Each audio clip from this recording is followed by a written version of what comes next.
Now let's talk about how to add a post in your video.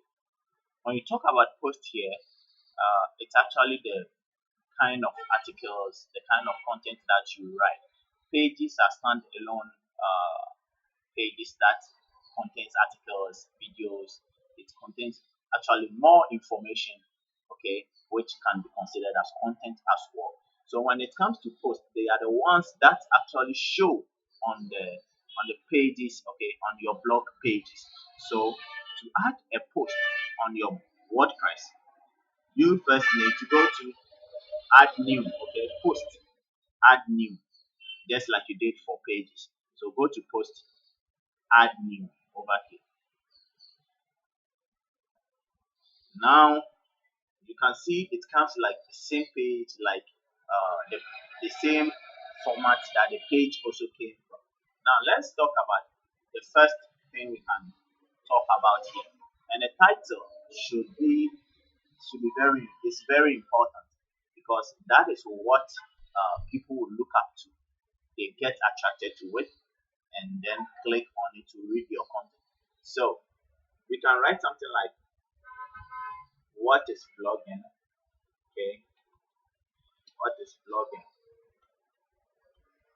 Something like this. Since our our blog is about blogging, okay, so your first article should actually tells people more about what really is your niche, what really is your topic.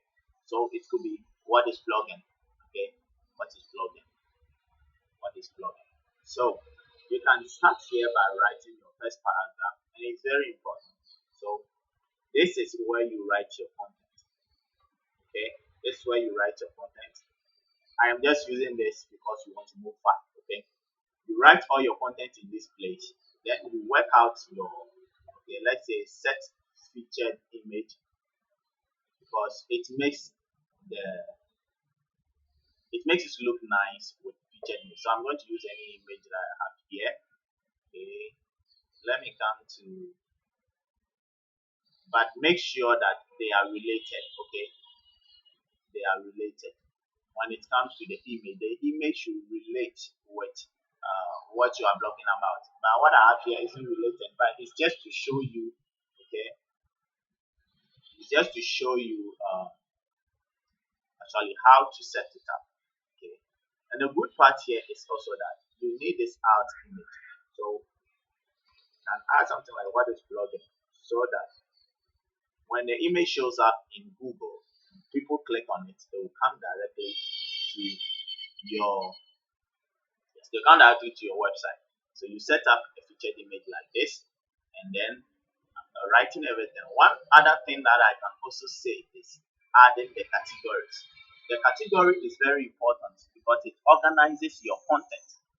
Okay, it organizes your content. So let's say, what is blogging? What is blogging? The whole website is about blogging, but you can decide to have specific categories like blogging, maybe visitors, or something like leads or traffic. Okay, because in blogging, it comprises of writing the content, which is the blogging. It also comprises of bringing people to your website, which is traffic. It comprises of maybe burden a list, so email marketing, and a lot more. So you can be burden different categories for all this. And as you write your content, okay, and as you write your content, you know where to place each of them in the different categories. Okay, so here we can write something like blogging. So when people click on this category, they know that all the content in the blogging categories is about blogging. Okay, when it goes to the traffic categories, they know that it talks about how to drive traffic to their blogs and a lot more. So that is the category. I can add a new category here. Okay, then I've already set out my featured this time. So what do I need anymore? No, I already have my permalink set. What is blogging? Okay, so I just need to go to publish, and let's see how it shows up. okay, how it shows up in your website. So this is how our website looks like. Let's go to our website and see how it shows up. So you can see, okay, after writing my first post, this is how it's going to show up. And the more content that you write, they will just show up one after the other, one after the other on this page. You can see it. Okay. So we have it here. The next post will come here. The next post will come here. But you can see that the pages don't show up here. We wrote about the first page, it didn't show up here. It's because they are standalone pages. They don't show up on the post side. Okay. So I just think you know how to create your first post now, and you can write more posts after this. So thank you for watching, and let's meet in the next video.